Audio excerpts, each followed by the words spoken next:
Welcome to the Veroscope analysis of the forensic linguistics analysis of Stephan Sterns and his interview at the Roadside, with the primary interviewer being a female detective, or female police officer rather.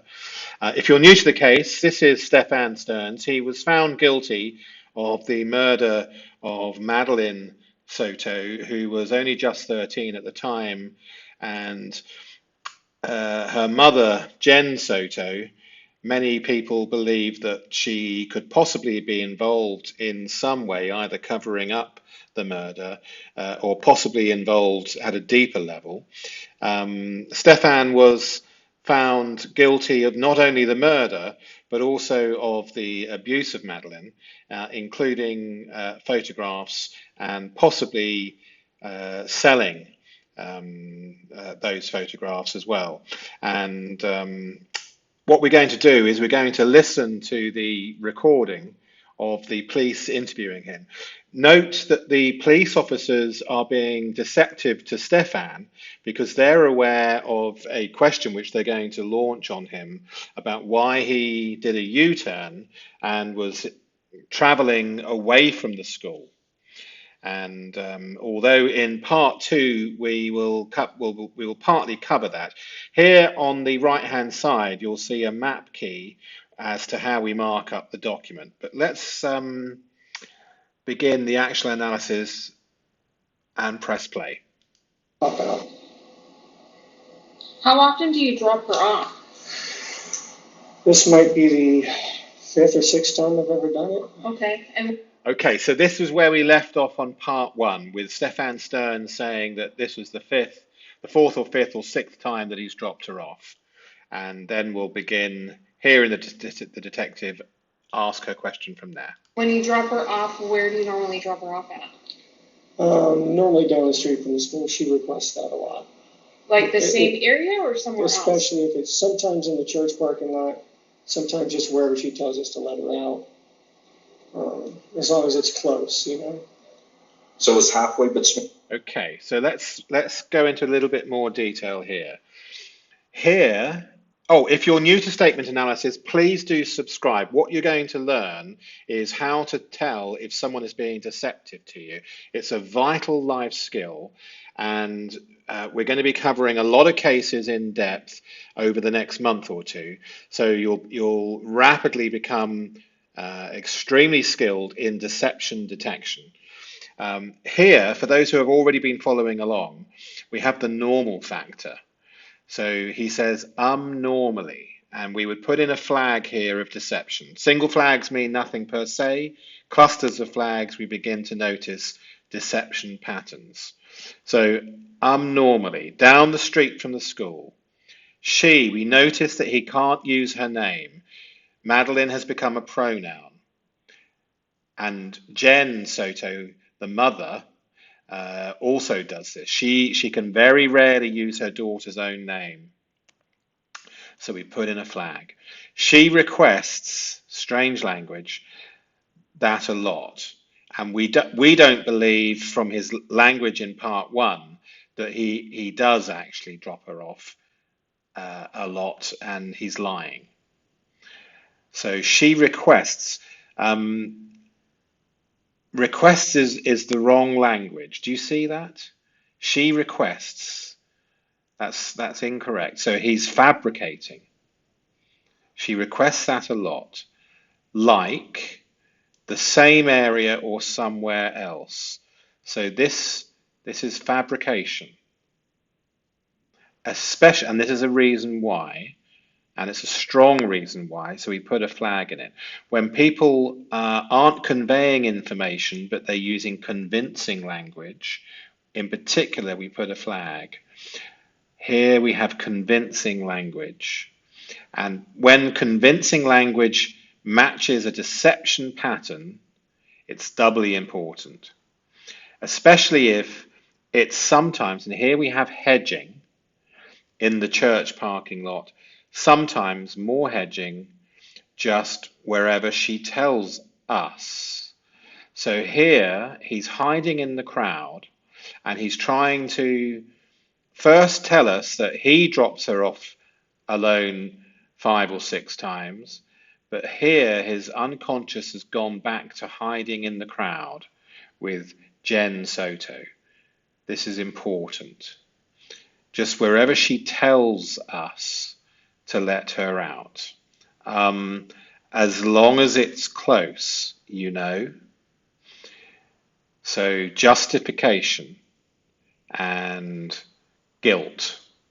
And he knows there are questions going to come. So here we have justifying, here we have convincing, here we have hedging, and here we have the normal factor. She requests that a lot. Well, this fabrication sentence doesn't make any sense because he's saying he hardly drops her off at all. So she requests that a lot is an error. It's a cognitive error. Liars and deceivers often do this. Some people call this a tell. So it's the dichotomy of what they said before. She requests that a lot. That's impossible because you just told us you hardly ever do it. Do you see? Let's carry on with the tape. It's old-fashioned language, isn't it? It's not the tape at all, is it? Between town loop and town center and the church? Yeah, it's just in this stretch right here. Like we got about maybe halfway up and it was there. Okay, so here we have the hedging language. Yeah, it's like, so we often see this, don't we? It's like, so they're not saying it is, they're saying it's like. So in goes the flag, in goes the flag. Just is minimization. So in goes the flag. Notice here, we got about maybe halfway up. Quite often Sterns confuses who the we is and who the us is. So sometimes he includes Jen Soto in this.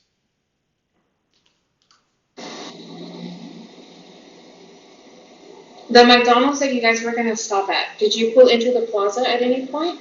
No, she 86 the idea before we even got there. What do you mean by 86? Poo-pooed the idea, didn't want it anymore. Okay, so this slang, which I believe came from the 20s or 30s, it effectively means to give up or to forget or to throw away. And it's not the language of a child. So, and he's not saying that she said it. It's 86 the idea before we even got there. And he's also said that she slept. So, of course there was no language. This makes sense because she's already dead in the car. So she 86'd the idea before we even got there. Deceptive. The detective, sorry, I think it's the police officer rather than the detective. Anyway, she asks, she's the primary interviewer, she asks, what do you mean by 86? Poo-pooed the idea. So here he uses childish language, drops the pronoun, and just says, didn't want it anymore. It's quite horrific, isn't it? It's literally a horror story. Madeline has passed away, been murdered, and he says, didn't want it anymore.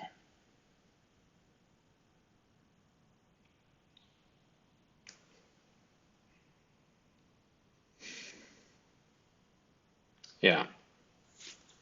Okay. So, the normal factor, first of all, after 5 or 6 times, that doesn't make any sense, does it? Because normally it's the dichotomy, isn't it? It's the tell, it's the slip. So it's narrative building. She tells us to let her out. I think that was before, sorry. Triple hedging. 86, the idea, poo-pooed.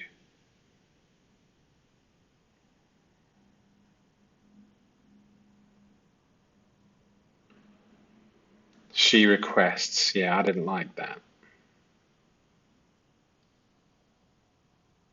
Okay, let's carry on. Okay. At any point while you were driving to the school, did you make a U-turn? Yeah. Okay, so the officers, I believe they've seen evidence that he heads the wrong way, so they're trapping him. They're being subtle, but they're beginning to trap him. All the confusion over the geography and the location of the car, that's all part of the police officer's plan to pin him and trap him. And they're quite good at it. Try to sell her on McDonald's one more time because I was still kind of hungry, but at that point she was also just wanting me to get to school. Okay. We spoke in previous trainings and videos about the brain's unconscious ability to linguistically say what's been on their mind or what is on their mind. And sometimes we call that leakage. And I believe this is possible leakage because Stephan was probably selling photographs. I try to sell her. So he's using it linguistically to convince us that he's trying to ask if she wants a McDonald's. But I believe this is also the unconscious leakage. Okay, So, where I turned way back around. where did you make that U-turn? Because I was still kind of hungry. Notice the hedging. But at that point, she was also just wanting to get to school. Where did you make that U-turn? For now. Actually, the school park, not school. Okay, we always look out for this word in statement analysis and forensic linguistics. It's a comparison word. So don't forget, he's fabricating the entire trip. Really what was happening is he's doing a fake run and was dropping off was hiding Madeline in effect. So we have the comparison language. The church parking lot. I pulled into that, turned around, and pulled back out. Did a U there, and then went back to the McDonald's.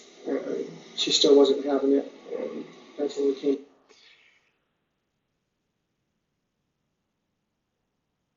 So he says, actually, the school park self-censorship. So we put in a flag. Not the school parking lot. So he then changes his mind. The church parking lot. I pulled into that, turned around, and pulled back out. Did a U-turn there and went back to the McDonald's, and she still wasn't having it. If Stephan had not been caught, and if Madeline had not been found, just from the forensic linguistics, we would be able to tell, or we would be able to see evidence of guilt. And for those who have been following along, who have subscribed and have been watching the videos, you can see already that you would too. That's how powerful statement analysis is. So please do subscribe. Please do like and comment. And as a group, we're going to become extremely skilled at this rapidly. In fact, many of you already are. I can tell in the comments. So let's carry on. See, the McDonald's is on the same town loop or town center. It connects to the same road that the school's on? Yeah, so it's like a straight shot. So you guys can't. Okay. So here we had that self-censorship and changing. He's fabricating it, essentially.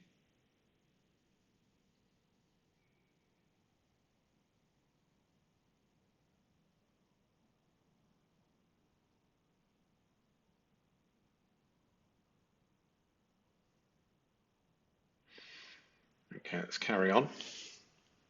Came from, just so I can kind of get a good visualization, town center, and where did you come from, town center? Town center, so where Okay, there's a couple of mistakes in the transcript, but we'll just have to live with it and make the best of it. McDonald's. I'm so bad at reading these, I'm sorry. So we came across on town loop, I believe. Is that the school is that the road that the school is on? Okay, so here we have the old classic questioning the questioner to buy cognitive time and relief from the pressure. We also have the we pattern, which is sometimes I, but here we have we.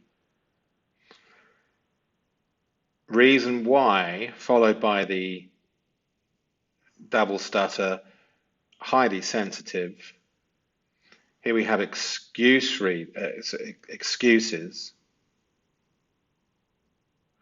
Here we have that classic. It's just so common in criminal statements. So common. Of course, people do say I'm sorry in truthful statements, but percentage-wise, it's far more common than you would ever believe, that we see this. I'm sorry.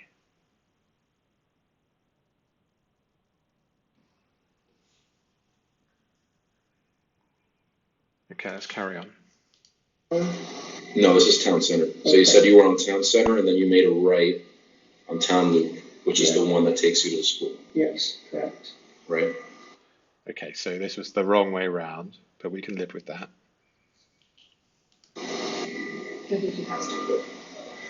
But what I'm saying is before town loop, or I'm sorry, for town center, what street did you take? I'm so sorry, I'm bad with the streets around here. How do you usually get to? Okay, so he's being put under pressure. He's starting to struggle cognitively. I'm so sorry. I'm bad with the streets around here. So he hasn't been dropping her off.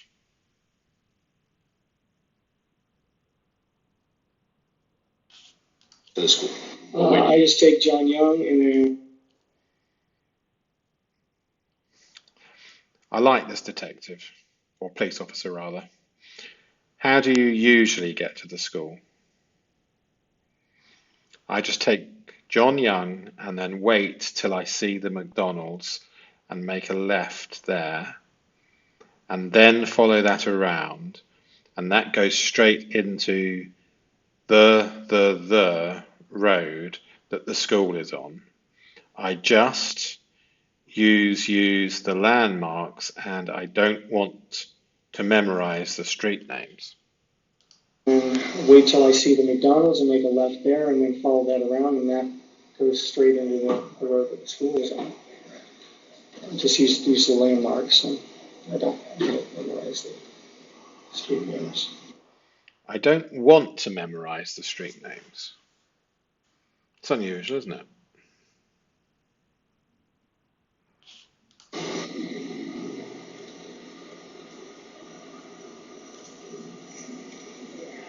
Is that JYP? Yeah. Yeah, so this is JYP.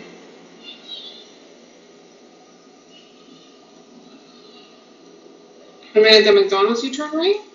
And then you said you made a left at the McDonald's? So Yeah, that's so Young it's on Parkway, you're the going north left on of Young. McDonald's.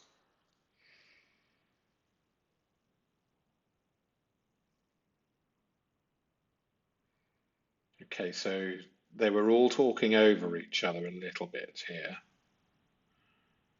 Let's just see if we can get accurate. And then go around, and then that shoots straight into the road that she's on. Okay. Because that's, I believe that's the correct road. yeah. Okay, so minimization. Yeah, well, that's the fastest way to get there. But you told me you came from Town Center and Town Loop. I'm sorry, I don't know the street names. Okay, notice that this excuse is, and he's kind of reframing the fact that he's been caught out. But you told me you came from Town Centre and Town Loop. I'm sorry, notice this pattern. I don't know the street name. This is not answering the fact that you told him something entirely different. Do you see how deceivers, because we speak so quickly, people who are trying to deceive you, they can throw in these things and we can miss them. But if we slow everything down and really listen, listening skills is the key. Active listening. So here we can see a highly deceptive sentence. Okay, I'm sorry again. Look how sensitive being sorry is.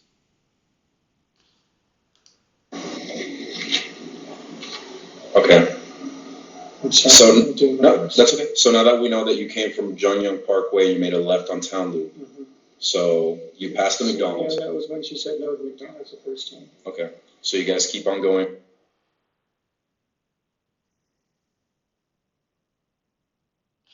On Town Loop. Yeah. But at that point, we still had a lot of time to kill. Okay. Yeah. But at that point, we still had a lot of time to kill. So, is this leakage? It's very common, more common than coincidence, that we see this type of leakage. Because what's on the top of the conscious mind comes out in our language. The language is processed in an area of the brain called the broca. It's unconscious. It's the same type of unconscious activity that grows our hair and grows our fingernails and beats our heart. We don't have the ability to choose each word consciously. If we do attempt that, we tend to stutter. In fact, the solution to stuttering is quite often teaching the person how to talk at the unconscious level. So the broca the unconscious is fully aware of the facts. It knows everything that we know. And so the language choice can very often reflect the truth. It's once you know how to look for it, it's incredible how much our language is affected at the unconscious level, and how much the language tells us what's really happening.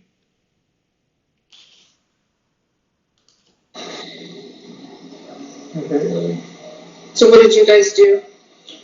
Drove towards the school, made a U-turn, came back tried to do the McDonald's thing again. She didn't want it. So where did you, Okay, so isn't this horrific? He repeats this pattern. She didn't want it. Absolute horror. Try to do the McDonald's thing again. Okay, so it's complete deception.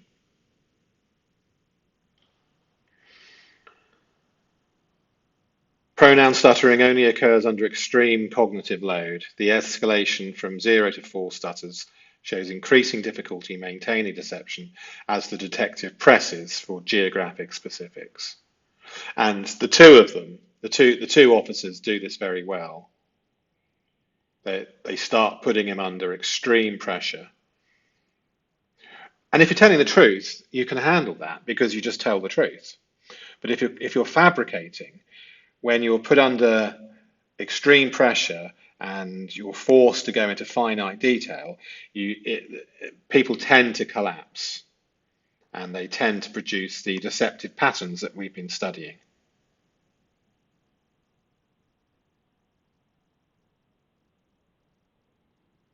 The 3 apologies. Submission behavior when caught in the lies. The map confusion. The time to kill. Violent language in the context of a missing child. Subconscious leak.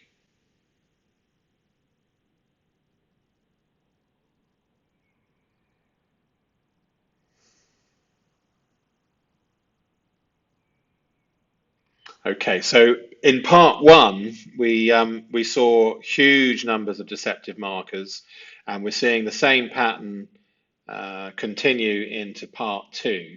So that brings us to the end of part 2, and we will continue on with part 3, I think, tomorrow. So please do subscribe if you haven't already, and I look forward to speak with you in the comments.